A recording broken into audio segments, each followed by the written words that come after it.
Real quick story before we start. A couple months ago, I was down at Rainbow Comics in Lincoln recording an episode with Tim, and my daughter was with me, and she has special needs. While we were recording, Taylor took the time to give her some tips on drawing because she's an artist, and my daughter has some interest in that. She gave her some different techniques and referenced some YouTube videos that she could watch that would help her out in her skill. I thought this was great because as a father of a special needs child, sometimes people politely dismiss her and go on with their day. But no, Taylor took the time to work with her and converse with her and help her out. She didn't have to do that. So not only is Rainbow Comics a great store, but their employees have amazing character. So please check them out. They are a new sponsor of the show. I will put a link in the show notes to the Rainbow Comics here in Lincoln. So thank you to Rainbow Comics for sponsoring the show and for being really nice to my daughter. So on with the show. Let's dive right in and nerd it up with Randy.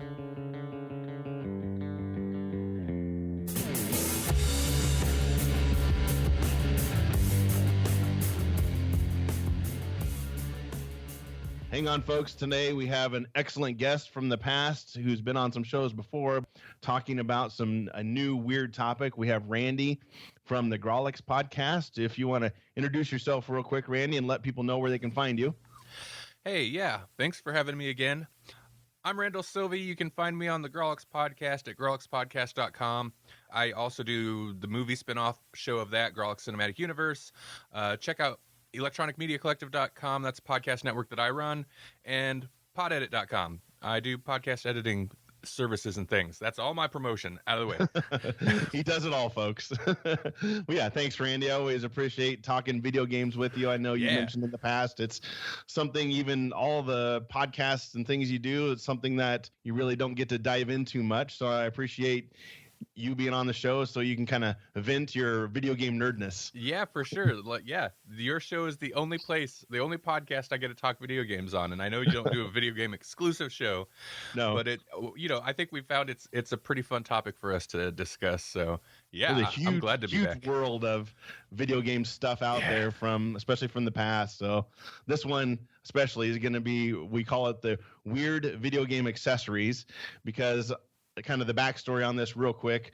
We were doing, I think, our previous episode, and we found out that, man, 70s and 80s and 90s, they had some just strange consoles and systems and accessories, and there were just hundreds and hundreds and hundreds of them out there.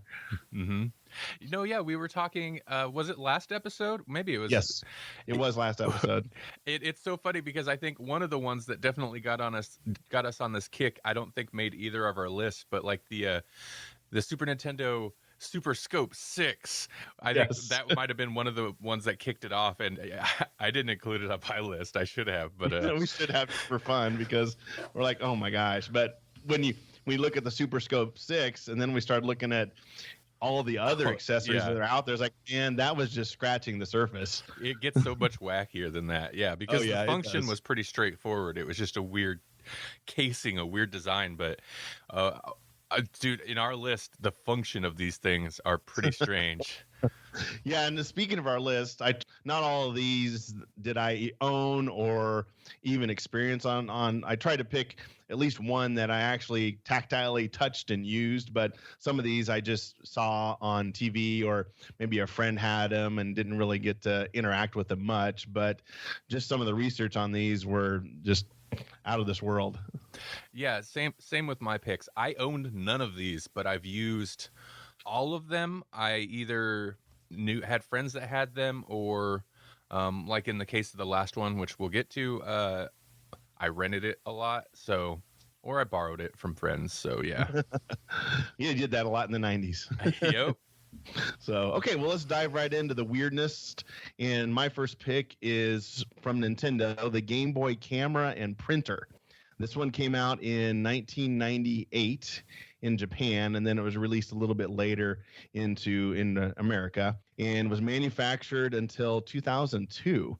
So what this was is a little digital camera that you could slide in where the game packs, the game cartridges went, and it had a little ball on the top and had your little camera. And it was only a 128 by 112 black and white digital image.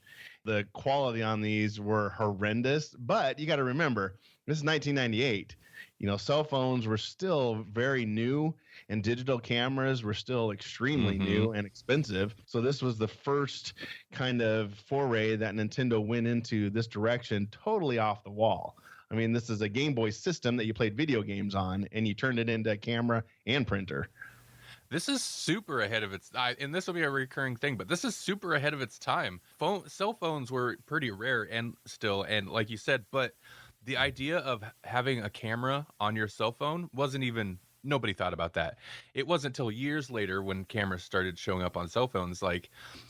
And like you said, yeah, this has got to be one of the very earliest consumer digital cameras. It was, and it was the smallest digital camera at that time. In fact, it stayed in that number one slot for several years. Again, very innovative for Nintendo. And you can still get these. You can get a brand new, we'll get to the printer later, but a brand new printer online in box for $62. And you can get the camera for $25, new in box. So the prices haven't really changed a whole lot. Came in different colors. You could get blue, green, red, yellow, and clear purple. The clear purple was Japan only. And then, of course, being Nintendo, they had a gold edition for The Legend of Zelda, which gave you some different stamps. When you took a picture, it always had kind of the Game Boy logo at the top. You had another logo at the bottom. I can't remember exactly what they stamped it with. I think it might have been, it was Nintendo at the top, Game Boy at the bottom, but the Zelda one had The Legend of Zelda logo in font kind of on the bottom. So it was a special edition that they had. But they had several different things you could do with the pictures. So you could point it towards you. Again, this is probably the first selfie, essentially, because it pointed towards you. Yeah, exactly. It pointed at your face as you're looking at the screen. Definitely the first selfie camera. Oh, yeah. Yeah, first selfie in all of its 128 pixel black and white gloriousness. Anyway, it was 1998. This is fairly innovative.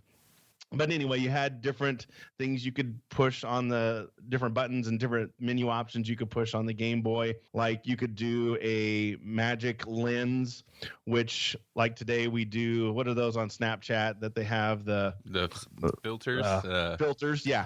So you could do the same thing. You could take a picture of yourself and put these googly eyes over yourself. You could put a crown on your head and sunglasses on your face. Again, all these things, you kind of wonder if Snapchat or some of these employees for these companies had one of these when they were kids, and they're like, well, why don't we just put these sunglasses that people can put on their faces or a crown on their head? They may have gotten some of their ideas from this. Then they also had what I thought was kind of a cool thing. They had what's called a hotspot. So when you took a picture of something, you could designate a area in that picture that you could click on, and it would go to another picture that you designate, kind of like a hyperlink that we have now on the internet. Oh, interesting. Yeah, so you could highlight a certain area, say, well, if a person clicks on this, maybe this picture of your face, a person clicks on their right eye, it goes to a picture of a car. And you could line up different hot spots and people could click through that way, which I thought was kind of cool. And so then you could basically, I see it's listed in with like slideshow. So you could save that to your Game Boy or to the cart? Yes. So the Game Boy camera had its own memory that you could save it to. And so that's where you would save these pictures at. You could also, though, transfer them to another Game Boy with the cable, because it came with that cable that you could play multiplayer games with. Mm-hmm. And so you could transfer it to other people's Game Boys. I'm not sure exactly where they stored them, if the other person had to have a Game Boy camera or not. I guess in my research, I don't recall that. Maybe they did. But they also had some games, like they had DJ. So DJ, you would play the music, and then you would take a picture of your face, and it would go on the face of the DJ. So you were the air quote DJ. There was also Space Fever was another one, where these missiles, kind of like the game Space Invaders or Galaga, where the enemy ships are shooting down at you and you're trying to shoot back up top towards them. Well, the final boss would be whatever you took a picture of. So if you put your face on there, the mothership, so to speak, the mothership, so to speak, was this giant face of yourself shooting down at you, and you're trying to blow up the face. That was kind of a fun game, I thought. They had some other games too, but those were kind of the main ones. They had one called Game & Watch. Mr. Game & Watch's head was replaced with the game face. So you took the old Game & Watch game from the early 80s, and all they did was you get to put your face on the Game & Watch body, so to speak. Mm-hmm. And then I talked about the printer. So you could print these pictures out on this little tiny printer. It's basically the same printer that you would see at a grocery store. It's a thermal printer. So you had the roll of paper in there, and it would just print out on it. But it had an adhesive in the back, so they were stickers. So you had your own custom stickers that you could make and hand them out at school. I saw several videos and articles online where people would make these custom stamps and trade them around at school for different custom stamps and print out on this little tiny printer that connected to the Game Boy via that cable that it came with. We look at it and see how kind of bad it is, but there's people online that are still selling prints from their Game Boy camera for $29. Oh, really? That was amazing. And somebody even 3D printed an adapter to go from a Game Boy camera to a normal Nikon or Canon lens, and taking pictures that way too. Really? So yeah, there's a whole community out there of people that still run these things, and I'll include the show notes, some of the pictures, and you can kind of get an idea of what we're talking about here. But the quality is not all that good, but considering at the time, I think it was $29 for the Game Boy camera and I think $69 for the printer. I'm not 100% sure on that. And considering too that if you had a digital camera back in 1998, you were probably paying, $200, $300, $400 for it. Mm-hmm. In $1998. Anyway, it was a fun little accessory. I remember seeing the commercials for this on TV back in the day, and I kind of thought it was cheesy back then, but hey. I remember the ads and the magazine ads and the commercials and stuff, and I was always like, that's okay. Well, why? Why would I want to? I didn't have a Game Boy, but I was like, why would I want to do that? But it's because we didn't know. We didn't know how ahead of its time it was. Everybody's doing it now.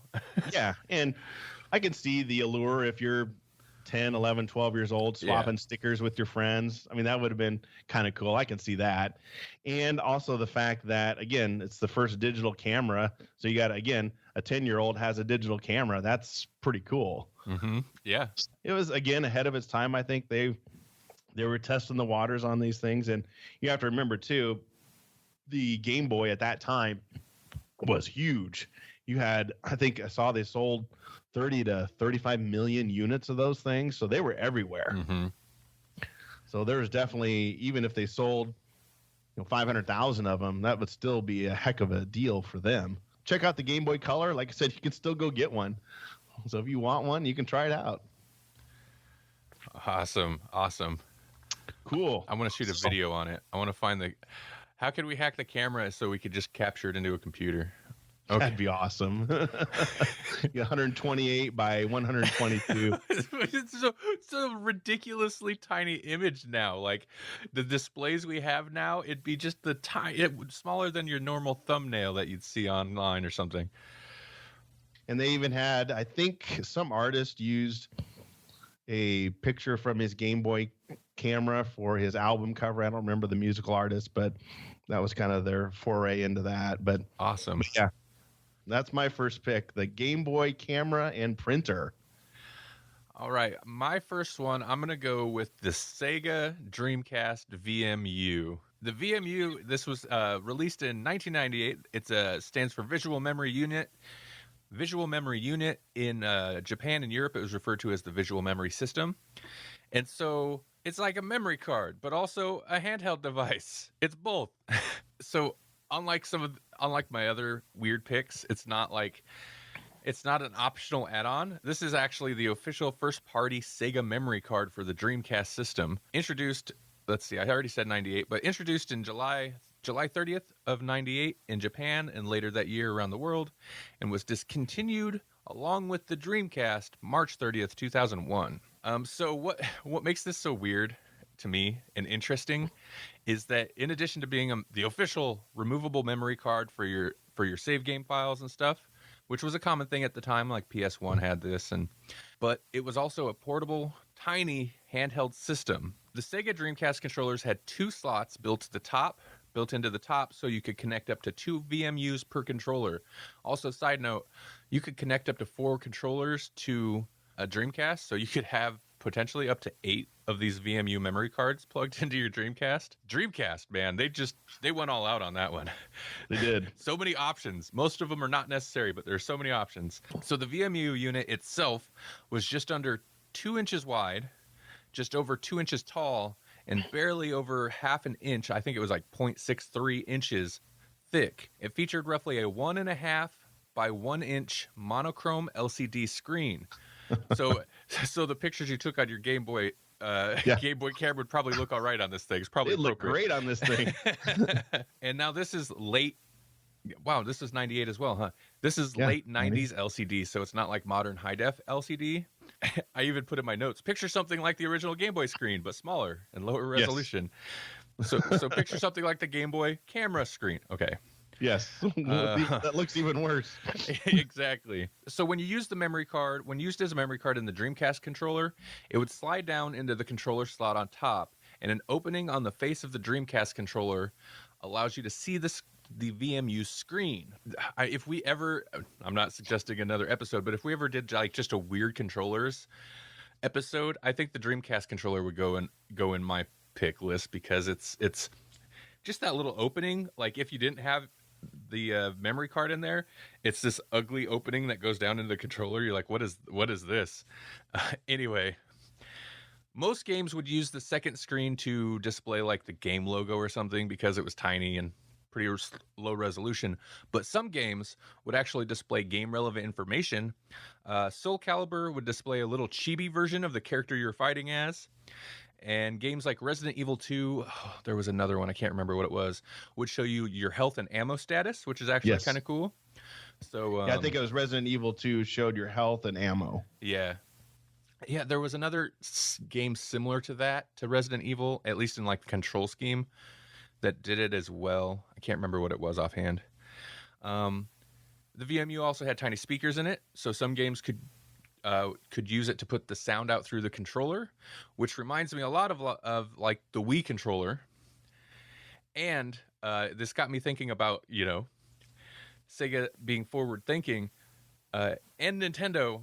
So the whole idea of a secondary screen in the controller that could also be used as a handheld device sounded a lot like the whole premise for Nintendo's Wii U.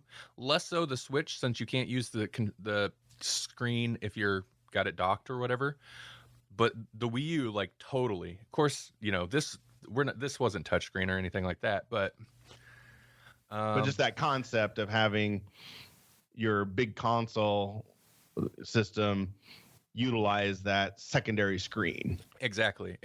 And then you could pull it out and game on the go. So this was a separate device you had to buy, right, to play the game, right? I believe, now I could be wrong, I'm not sure what came packed in with the system. Okay. But I want to say, since it's the official like first party memory card by Sega, if you got it with the system, I'm guessing it came packed in, but I could be wrong.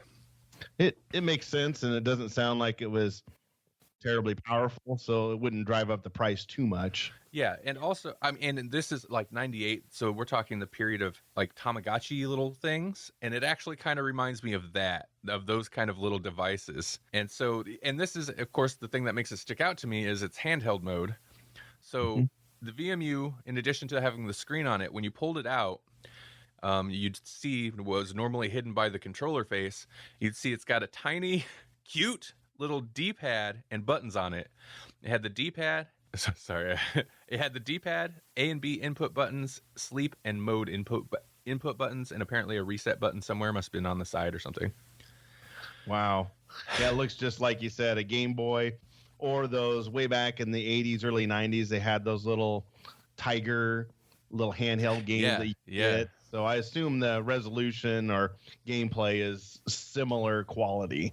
Yeah, I don't have information on the specific resolution. I was trying to find that. I'm sure the information's out there, but it wasn't very high, and less so the Tiger things, but more like the Tamagotchi and the other like similar type things.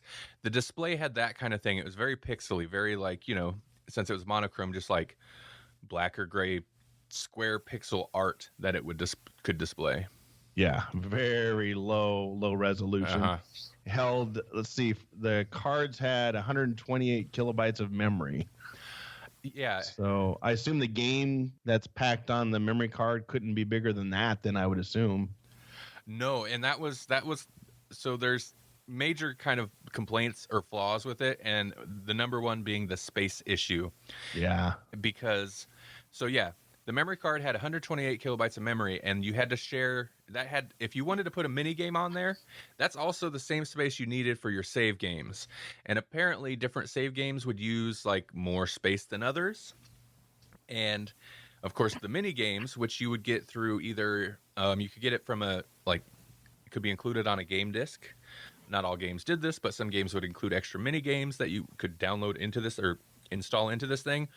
Or, and I think this is more in Japan, there were downloadable games from the Dreamcast online connectivity. Oh. Which, again, kind of ahead of its time. Apparently, like, most mini games were large enough to where it would fill your card. And it's like, well, what do I do with my save games now?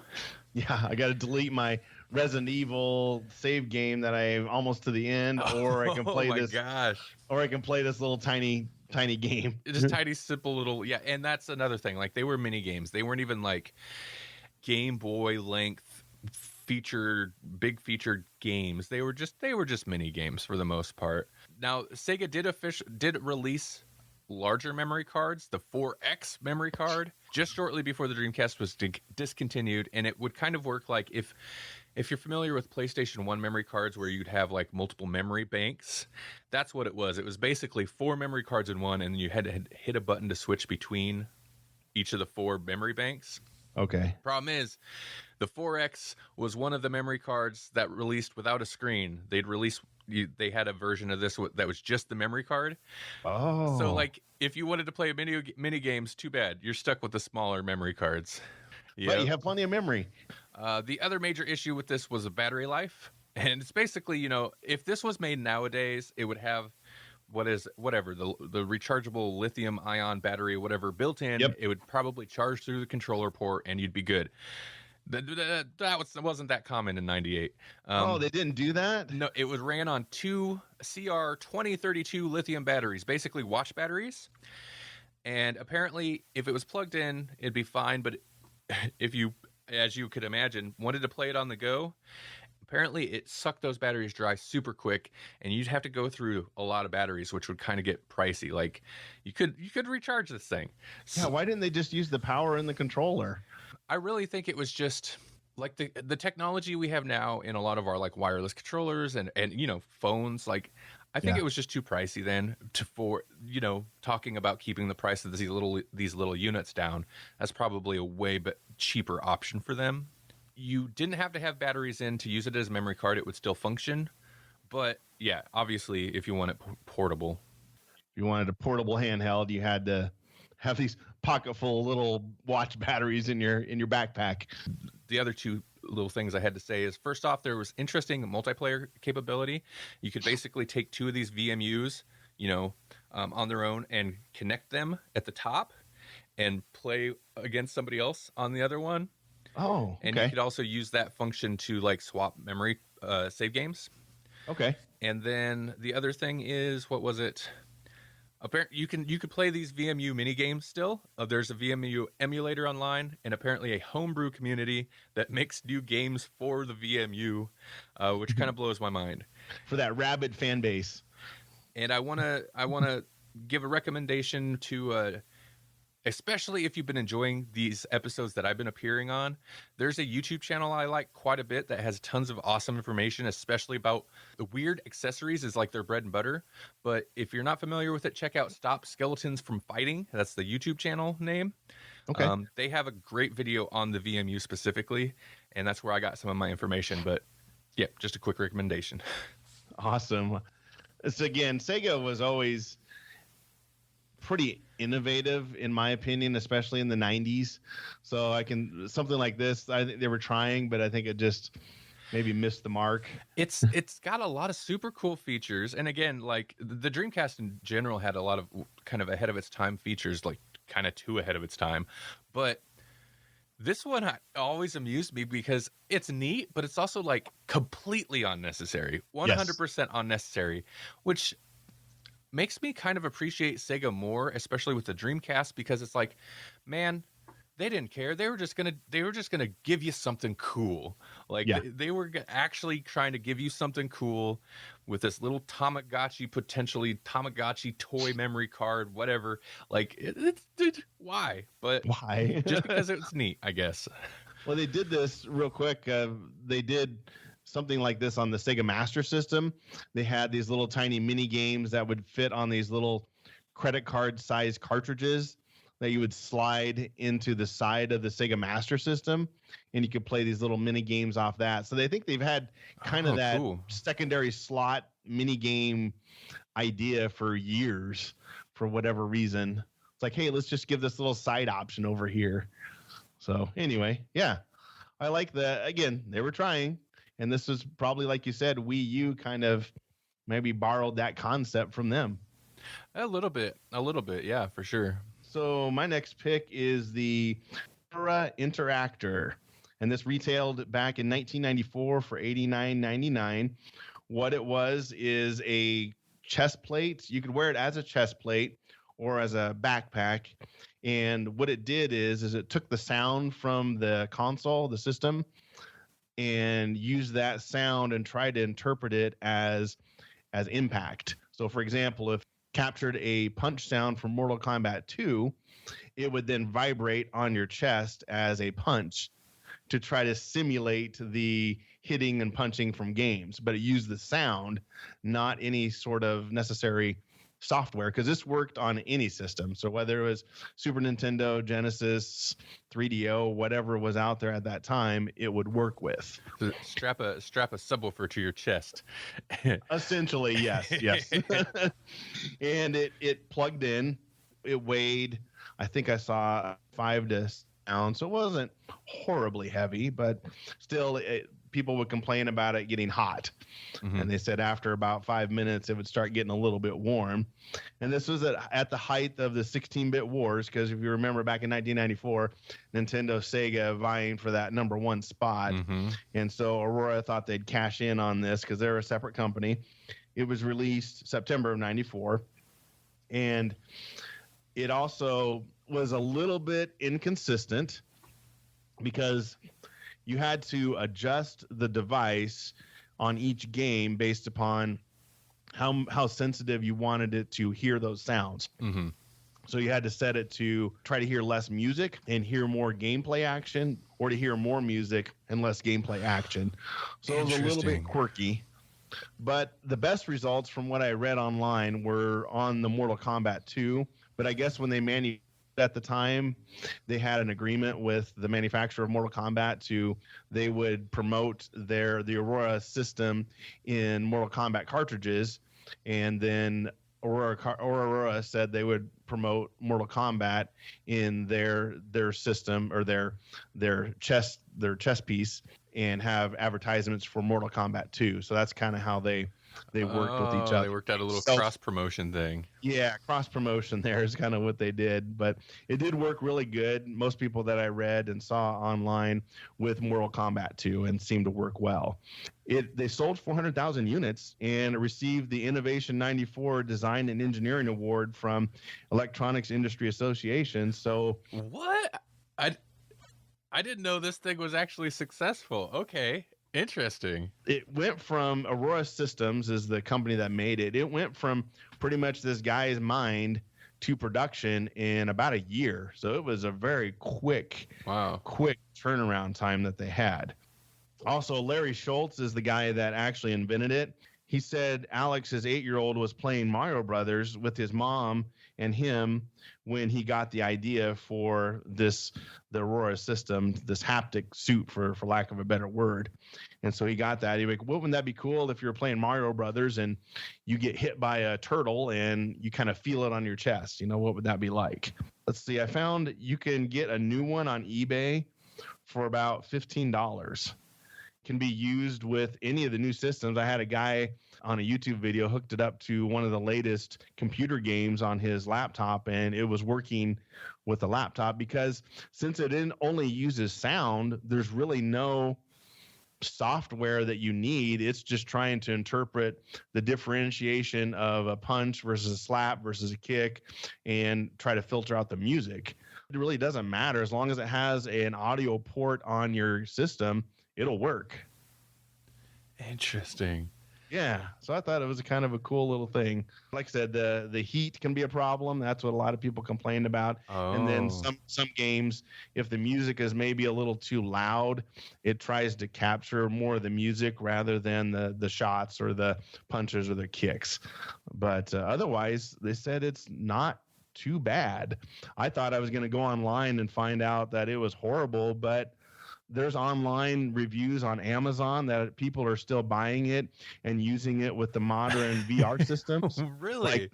What is the one that Facebook, Oculus Rift. So some people are buying the Oculus Rift and buying this extra accessory and getting a little bit of more immersive system. Like they said, the haptic suit this is basically the first haptic suit. I love that people are still using it. Interesting. Yeah, people are still buying it. I'm shocked. The sound thing is clever. It makes sense, especially if you think about like fighting games and stuff back in the day, or anytime like there's a big impact, you expect in a game they're going to program a loud sound. It's a clever workaround for basically a universal vibrate. What would you call it? Yeah, haptic feedback system. Yeah, I could definitely see it not working great for some games because games aren't necessarily the sound design, especially, you're talking 16-bit eras, they're not necessarily thinking like what's realistic or what's going to be loud to trigger this person's vest they've got strapped onto them. So, but that's super cool. And you could turn up how strong you want the vibrations to be. And one guy on there, he turned it up to 5 and he's like, oh my gosh, this thing is crazy. And he's like, this is only a 5. I can't imagine. And even on the instructions, it says to start out at 10 and then turn it down to the comfortable level. He's like, I can't imagine what this would feel like at a 10, like vibrate your spine out of your body or something. Anyway, it's kind of a weird. I remember seeing the TV advertisements this when I was a kid, and I think I saw it in a game magazine. Again, during the 16-bit era in the early 90s, man, they were throwing things right and left between even just game systems. You had multiple game systems, and they had all sorts of things like this. And I know your pick that you're picking next was kind of in that vein as well. Yeah, I mean, this is one that I think, myself included, kind of link with the one I'm about to talk about because it's around the same time period, and like it's. Especially the advertising, it's like extreme, and it's just this time period of like, I guess it was kind of the first big VR craze before we really had the technology to make good on it. And so, yeah, it's all about being in the game, and all the ads. This is the early to mid 90s, of course. So all the ads were extreme, and it was kids kicking and punching and getting knocked about. Like, yeah. Yeah, it was just a weird time because they were just trying to get a little more life out of these 16-bit systems and trying to capitalize on gaining their attention because you had Nintendo and Sega just battling for that number one spot. If you've ever read the book called Console Wars, they go into great detail about Nintendo and Sega trying to vie for that number one spot. And this and some of our other picks just fit right in with that whole timeline of trying to capture the market. After you strap the interactor to your chest and you could feel those punches, you're going to want to deal out your own punches. So you need to go pick up the Sega Activator. I just bought a bunch of this stuff for you. I'm not buying you any more stuff. You can hear your mom and dad.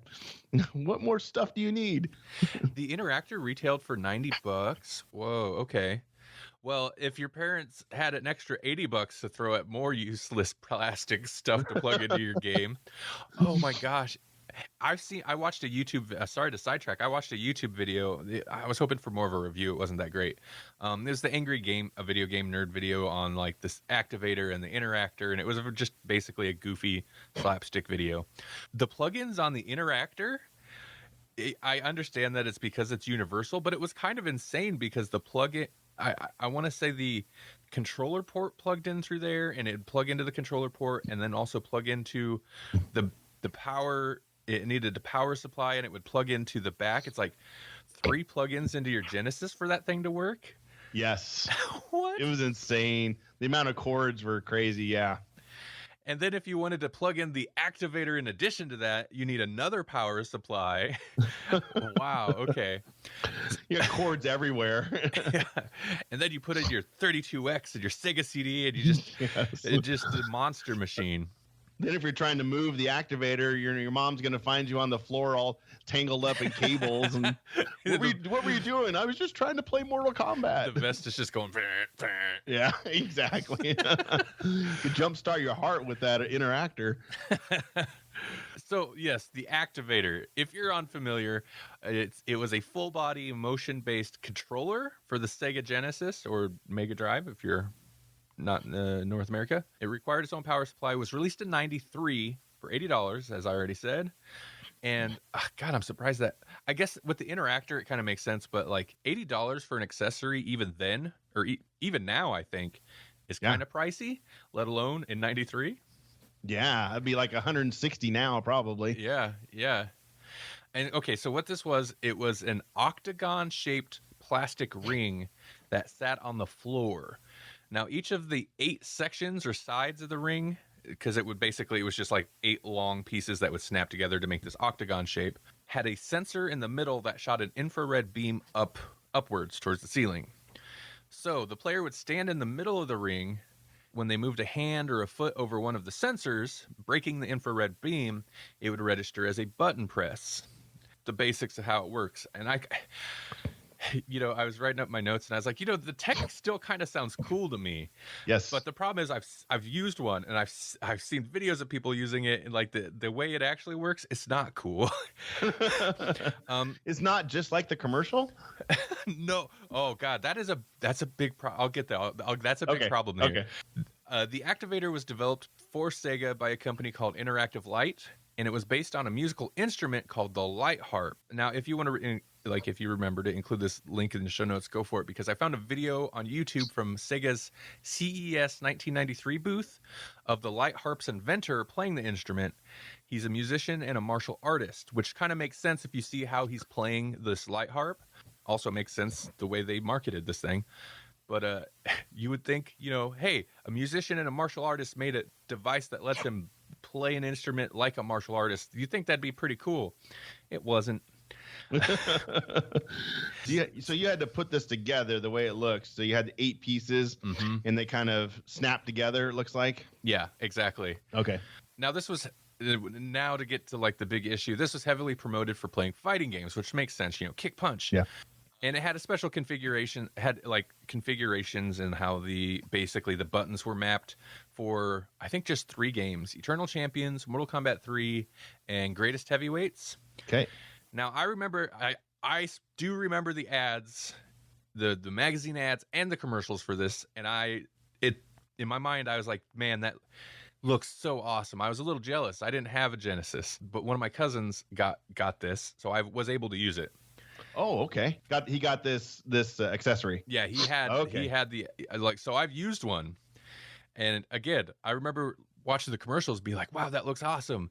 And then actually using it, I'm like, this just doesn't work, because the commercial showed kids doing like punches and kicks and martial arts moves. So it seemed like it would, and more importantly, they're doing these kicks and stuff, and the commercial made it look like then that's what your player's doing in the game. But that's not really the way it worked, because it was kind of awkward. My note is, first off, those commercials were straight up lies, and they were straight up lies. So each sensor was mapped to a button, and from the info I could find online, it seemed like maybe the default setup was this. So the sensor in front of you was up, behind you was down, left was left, right was right, of course. The sensor diagonally to your left and front, because remember this is like an octagon shaped, was the C button. Right in front was the B button, and then the rear left and the rear right sensors were both A, but you had to trigger one at a time to register an A button press. Basically, there's two sensors mapped to A, and you just had to hit one to trigger A, because if you hit both of them, that was your start button for some reason. Oh, like okay. So they're just doing the Genesis pad on the Genesis gamepad on it. Okay, exactly. It's mapped 1-to-1 to the buttons. Okay. Now the problem is, like, if think about that, then like controlling a controller, because that's what you're doing. You're not doing kicks, punches. You're controlling a controller with your body, which, whatever. It's of course that's what it is. The problem is, like, if you think about how fighting games actually work, it's so awkward and it doesn't really make sense. Like, how do you do a crouch punch or a jump kick or combos or a special move? Like, yeah, I can't fathom how you would.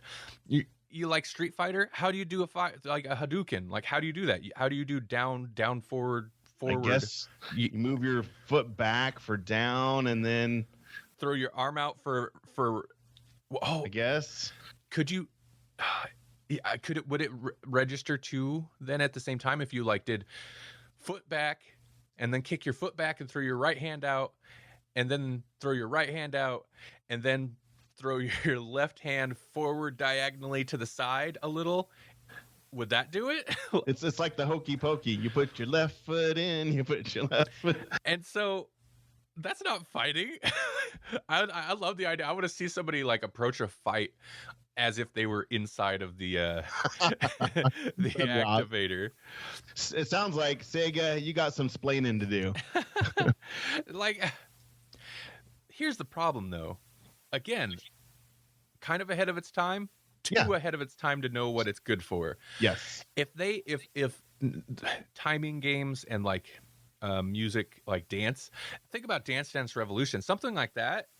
This is at least 10, 15 years before, at least 10 years before any of that was like really a trend or anything. But like that kind of setup would be a perfect for something like that. But for the fighting game, and that's what was popular at the time. Yeah. It doesn't make sense. Because like you were saying, you have to have at least one leg to stand on. So the most you could ever push, air quotes here, are 3 buttons. And that includes your direction pad. So that's the most you could do. And like, especially with fighting games, the problem is like they're not designed that way. They're not designed. It's not a 1-to-1. When you play Mortal Kombat or Street Fighter, I'm going to push a punch and then push a kick and then push a punch and then maybe move to the left. You're doing all those things like snap, snap, snap, snap. Yeah. It's you're doing semicircles on the D-pad, you're jumping, crouching, doing this, you're hitting multiple buttons to do different attacks. And another thing is, like, on the Genesis, we've talked about this briefly, especially with fighting games, you kind of needed the 6-button controller because most of those games were arcade ports that needed more than the 3 Sega face buttons. And this is a 3-button controller essentially. Yeah. So you're limiting yourself there. I mean, I don't know what else you could do to bring in more buttons, but no, I don't know that you could. Like you said, this would work fine for simple games like maybe Double Dragon, where you're just punch, kick, jump. Yeah, I guess. Yeah. We're talking earlier, late 80s games. But for a game like Street Fighter or Mortal Kombat 3, there's no way. No, yeah. Now, apparently, and this is also something like watching that YouTube video I mentioned of like the demonstration. I'm a musician as well, and I'm watching. I'm like, he's hitting more than 8 notes in the song because it's basically him doing a song. He's demoing the light harp. He's not playing an activator. Watching the video, I'm like, oh, that thing's got way more sensors, so it's picking up more inputs. And Sega later used an updated version of the activator just a few years later, an arcade game called Dragon Ball Z VR VS, which apparently was pretty popular, and it actually, supposedly, from what I've read, worked pretty well because it had more sensors. The other issue is the infrared sensors themselves. It was a little jank because if you had like a ceiling fan or vaulted ceilings, anything that wasn't your standard flat level, parallel ceiling, it had a lot of trouble dealing with it. Like the reflections and different stuff would break the beams. So it was just, it was a little, $80 is expensive, but I imagine, cutting it down to just the 8 basic sensors, like they had to cut corners. And this was definitely version 1. This was a failure. Like I've never found anywhere or anyone that said this worked well and that they liked it. It was not a good device. Well, it sounds like in their Dragon Ball Z version, they kind of worked a few of the bugs out. Yeah. But you're right, they had to keep this at a low price point. But then at the same time, you guys just released a piece of junk, which doesn't help your brand any. And this was in '93, again at the height of the console wars. You couldn't have too many of these blunders before it started affecting your bottom line. And there were so many. Yeah, and this is like a weird trend with my picks is these are all first party, like, because when you propose this idea of this episode, I'm like, oh, there's so many weird like third party accessories and stuff. And then when I actually put my list together, I'm like, these are all first party devices. These are all the like actual console makers blunders. Yes. Yeah. This is Sega. This is released for their Genesis. But again, kind of back to it though, at the same time, on a positive note, they were trying some new stuff. Yeah. And if it would have worked, it would have been a game changer, maybe. It, again, ahead of its time, but maybe too ahead of its time. But I think it was on the Xbox. They had the camera, which would pick up, and it was kind of wonky too. But, this is obviously a very early and use totally different technology. It's so funny, but we're basically talking about the same thing because the Kinect, it's way more advanced, but and was wonky, but definitely worked a bit better. Everybody still hates that thing. I just don't know. Like, maybe they'll figure it out someday. Full body motion control of games, such a hard thing to nail and to get people on board with, even if they kind of nail it. They tried. Yeah, I think that's going to be kind of the theme of this episode. They tried. Good idea. Next pick I've got is the Nintendo Power Pad. Oh, yeah. So this is kind of similar to your pick, Randy. This mat fits on the floor, and essentially it just has buttons on there. There was two. I should preface, this came out in 1986. This was produced by Bandai, so not by Nintendo itself, but that's what it was for. Oh, interesting. And it had 2 sides to it, which I kind of forgot. So on side A, you had, you had 8 buttons. So basically your feet would fit in the 2 middle, and then you had 2 at top, 2 at the bottom, and then 1 on each side. And then on side B, you had 12 buttons. And that was for 2-player type games that you had, and some other games too. The European version looked a little different. It was called the Family Fitness in Europe. Again, it was released in 86 in Japan, but then 88 in the United States. Came with some games. It came with world-class track meet. So essentially, you would run on these buttons on the pad like you were running. Yeah. So the faster you move your feet, the faster your little runner would run, and you would jump over hurdles, and you would do the long jump and other track meet type events. And you'd plug this into your controller port. Like I said, the side A had 8 buttons, side B had 12 buttons. They also did an aerobics game, which you mentioned earlier, was basically DDR. So Dance Revolution. That's essentially what you were doing. So they had that type of game where you did aerobics. They had 5 games that were released here in the United States. So Athletic World, which again was like a track meet type game. You did rafting, though. You went on hop-a-log, so you had to hop on these little logs. You had to jump and go across those. Dance aerobics, which I just alluded to. You had this lady in the 80s cliche leg warmers and the pink tights on. Follow her movements. You had short order, which I thought was kind of a different game. You had to make these hamburgers. So it would say, okay, step on buttons 1 and 4, and that would drop down a pickle. Okay, then step on buttons 2 and 8, and that would drop down lettuce. And so you had to put the order of the hamburger in the same order that the chef wanted it. And then you had another game called Explode, in which you had to step on these bombs before they exploded underneath the chicken. So you had to jump around on the pad, on the 12-button pad, based upon where the chicken was at. You also had super team games, again, another collection of different type of running type jumping games. So you had to do the crab walk, stadium events, and world-class track meet. So this is the one, and you've probably seen this before. The most common Power Pad game is also one of the rarest games. It's called World Class Track Meet. It was bundled with the NES and the Power Pad on a combined Super Mario Duck Hunt cartridge. But before the deal was made, Bandai released the game as stadium events along with a Fun Family Fitness Pad, but only to a few Woolworth stores and only for a short period of time. So the game has this game that was only released in Woolworths for a short period of time is selling for $5,000 to $25,000 for this cartridge, which is insane. Wow, yeah. You have a world-class track meet game, or excuse me, family fun fitness game. That's an extremely rare cartridge that they have that has all 3 games on that one cartridge. Then they had another game called Street Cop, which you just go around this cop going around the street busting criminals, and you had to bop them with your billy club. So you run on the pad, and then you have to use your other foot to hit another pad. So you use your billy club, you jump over trash cans and all sorts of stuff. I love you can buy this for $85 on eBay, brand new, if you want it. I didn't have this one, but a friend of my brother's had it, and you know how you have sleepovers, so he brought it over and stayed overnight. He had the track game, the one that came with it, I think, and played it. And so I played it. It was fun. It's something different.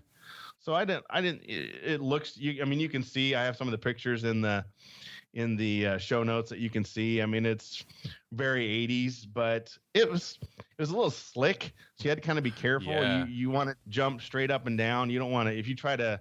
You lose your balance and kind of slide, you're going to land right on your butt. Yeah, I remember it was, it's that kind of vinyl plastic. This thing, I love this thing. I had a friend, Charlie, childhood friend.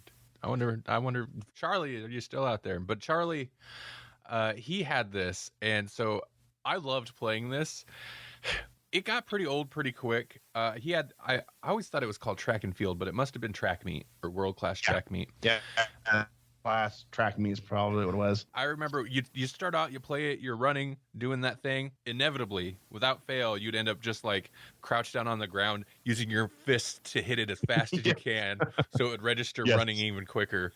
But I imagine if you actually own this, like, I guess it's smart to market it as a fitness thing, but I don't think I would as fondly remember the U.S. Nintendo in the U.S. Rob the Robot's a little weird, but had some pretty smart marketing people, because I wouldn't have remembered Family Fun Fitness, but I remember the Power Pad. Yeah. So, I don't know, this thing. I have fond memories of this. Well, the Wii had the balance board, so it's kind of based on this same type of concept. Like you said, it's a fun novelty thing, but it does wear thin fairly quickly. And I want to say, I also remember, speaking of wearing thin quickly, I feel like the buttons or the little whatever sensors in them, probably I remember them wearing out pretty easily. Oh, because okay. you got, and I could be wrong. Maybe this wasn't a common issue, but it's a thing you've got kids stomping on. So it's only going to last so long. You're exactly right. Yeah, it was a fun little thing. It's got the red and the blue coloring, just like Nintendo loves, and it's designed to get kids off the couch and a little more active, because I know that was a concern back in the late 80s. Kind of ahead of its time in that it definitely, like, this kind of fitness-based activity, motion control type thing is something that Nintendo really leaned into decades after this came out. So yes, interesting. It's all part of that immersion. I think that's a lot of these accessories tried to do, is get the player more immersed into the game. Yeah, for sure. My last pick, I don't have a ton to say about it. I don't think this is a weird device, but it's kind of interesting, and I guess one of my favorites, and that's the Super Nintendo mouse. Whereas a lot of our picks, as we said, were immersion and stuff, get in the game or, whatever, control of your body or feel the feedback. This is like, you're on a computer now. Yes. So first released July 14th, 92 in Japan, and then in August of the same year in North America, and December of 92 in Europe. Designed for Mario Paint, and this is what everybody's, the mouse, this is what you associate it with, because it was designed for that. I could be wrong on my price here, but from what it looked like on Wikipedia is that it retailed for $29.95 bundled with the game and a plastic mouse pad. If that's true, that's not a bad price for the game. No, $30. Like, why did I just rent this over and over again instead of actually buy it? But whatever. We talked about that last episode, yeah. I think. That was my thing. But, like, you could use this for more than just Mario Paint. After it was released, a bunch of games supported it. Mostly Japan-only games. And that's why I think, especially here, we don't think of it as being compatible with a lot of other stuff. But there were some notable ones that we did get that it was compatible with. Arkanoid, Do It Again, which I'm not super familiar with, but I guess it was a very late system release. But you could also use it for T2, the arcade game, Wolfenstein 3D, Doom, and Lemmings 2. And I think those were the most interesting to me, because those actually, I could see mouse support actually being super useful there. Yeah, because especially Doom and Wolfenstein, those were for the PC anyway. Exactly. So you could be a console, what do they call it? A console, I don't know, pleb. Console snob. Yeah, and still have your mouse controls. Because it's just essentially a 2-button mouse, right? Yep. It is a 2-button mouse, which is another thing that was interesting. I mean, obviously we don't have the scroll wheel, which is kind of a common thing anymore, or is kind of a common thing now. But yeah, 2-button mouse. Nintendo made a point after this was released to display a warning on games that it released that were incompatible. I'm guessing maybe they had complaints that people this doesn't work with Mario All-Stars. What did people think it was going to do? I know. I think Mario Paint, if I remember correctly, you could make little animations, make little cartoons. Oh, and now we get to why I even added this to the list. I loved Mario Paint so much, and it so makes sense with who I am, my personality. But it was, kind of like the base functionality is, think MS Paint. Yeah, it was basically a paint program. But you could also use it to make animations, which was super cool. You could they had a stamp feature, which was essentially basically just a pixel art editor. And I remember playing with that a lot. And then it also had the music editor. And, it was kind of cheesy sounds, but it had what do they call it?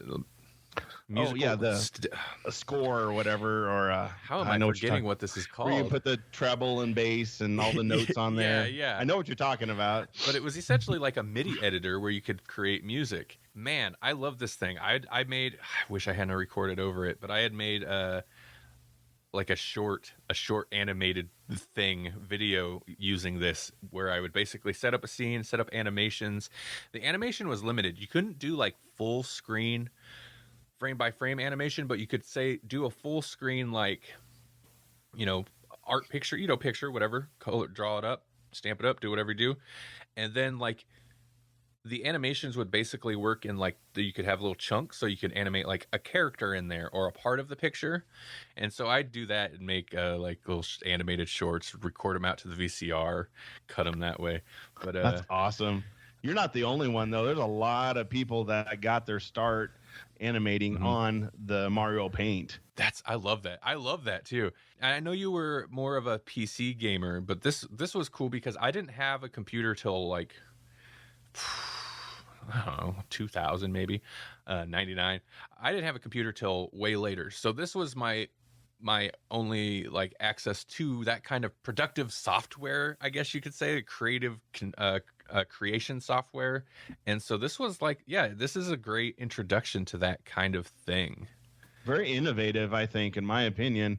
People kind of scoff at it, but again, a lot of people, for example, the guys that created Homestar Runner, the animated online, I think he used Java originally, but cartoon, for lack of a better word, that's where all their characters and all their ideas got started, was on Mario Paint. Oh, that's awesome. They even have some original footage created from Mario Paint with their original characters started on that system.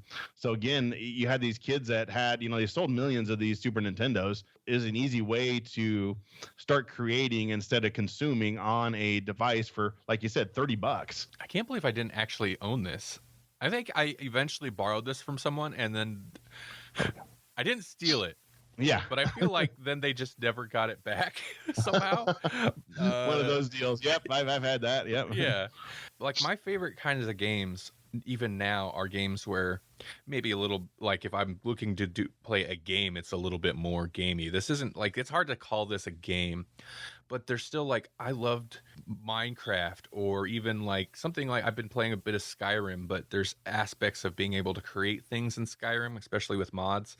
I'm a sucker for games where you get to create stuff and kind of be creative. And then also thinking about my music, how would I phrase that? Thinking about my penchant for making music. I don't know if that's the right phrasing. Like it makes sense that I was so into this. This did have like a game aspect. It had that stupid little fly swatter game.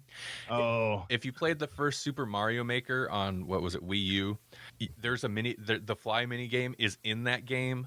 Like, really? Occasionally when you're making levels, Super Mario Maker, there you go, man. Like I'm a sucker for that too, where you make levels, but these gnats would fly fly out, and if you God, they get so annoying. If you accidentally click on them, it'll take you to that fly swatter game, and that's straight out of Mario Paint. So that's awesome. There's a little bit of a game aspect. I kind of hated it. I'd play it a little bit if I was getting bored, but so take stupid. A break between making music or animation. Like I'll just hit the fly for a while. This is awesome. We had 6 fun / weird accessories that we experienced, or at least maybe watched from afar, but there were so many. I know when we first got started, just like our other shows, you start trying to find the ones that you want to pick, and there's like, geez, there's so many of these. Yeah, I almost threw this super fast honorable mention is they had little controllers, like a regular Super Nintendo controller, but third-party controller. Again, all my picks were first-party, which is so weird, but third-party controller where you could program sequences,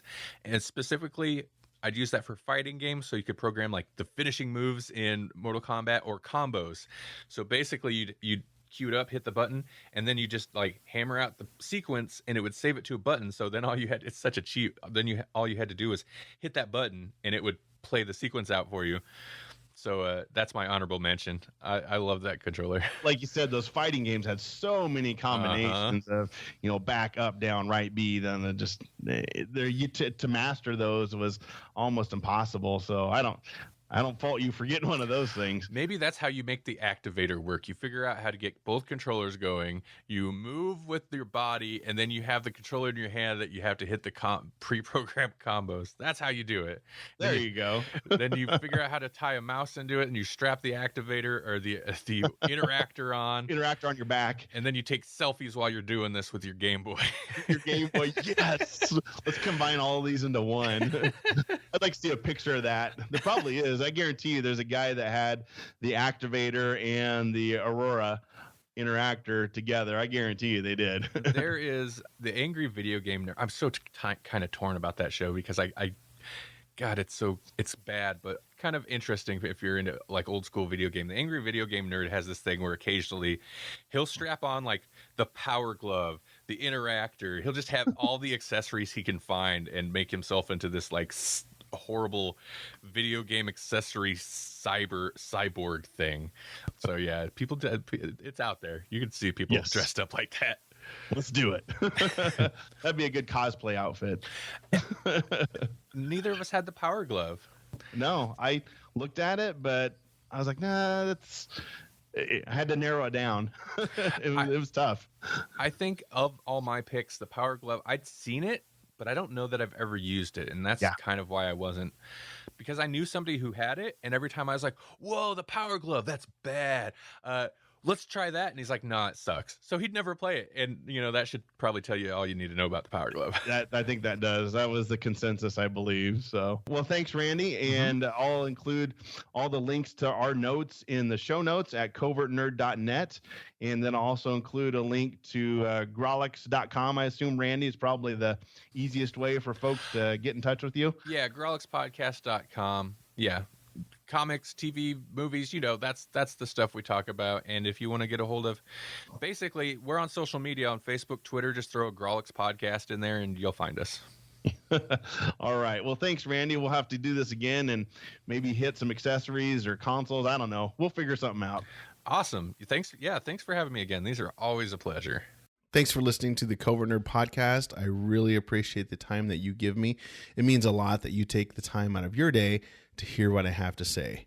It was great talking to Randy, and I hope you listen to his podcast over there at Grawlix Podcast and check it out. He has some fun episodes out there that you can dive into and hear what he has to say about all other things nerdy and movies and things like that. Go to covertnerd.net to get the show notes for this episode, and you can also listen to past episodes. Again, thanks for listening, and until next time, nerd it up.